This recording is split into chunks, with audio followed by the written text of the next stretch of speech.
മലയാള cinema ഇൻഡസ്ട്രിയിൽ ഏതൊരു ചിത്രവും റിലീസ് ചെയ്യുന്നതിന് മുൻപേ, മാസങ്ങൾക്ക് മുൻപേ തന്നെ ഹൈപ്പ് കൊടുക്കുന്നൊരു പരിപാടിയുണ്ട്. ഹൈപ്പ് കൊടുക്കുന്ന മിക്ക ചിത്രങ്ങളും 10 നില പൊട്ടാറുണ്ട്. അതിനെക്കുറിച്ച് എന്താണ് ചേട്ടൻ പറയാനുള്ളത്?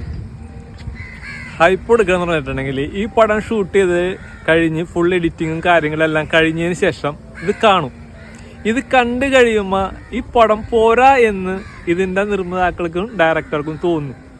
അങ്ങനെ വരുമ്പോൾ ഇവരുടെ കാശ് പോകരുതല്ല. അതിന് വേണ്ടിയിട്ടാണ് ഒരു ഹൈപ്പ് കൊടുത്തിട്ട് ഈ സാധനം ഫുള്ള് എല്ലാ തിയേറ്ററുകളിലും ഒറ്റ വൈഡ് റിലീസ് എന്ന് പറഞ്ഞിട്ട് സംഭവം കൊടുക്കുന്നത്. അതായത് പൈസ നഷ്ടപ്പെടാതിരിക്കാനാണ്. അവർക്കറിയാം അവരെടുത്ത പടം പോരാ, എല്ലാ വർക്കും കഴിഞ്ഞതിന് ശേഷം നോക്കി കഴിഞ്ഞപ്പോൾ പടം പോരാ എന്ന് അവർക്ക് തന്നെ തോന്നുന്നു.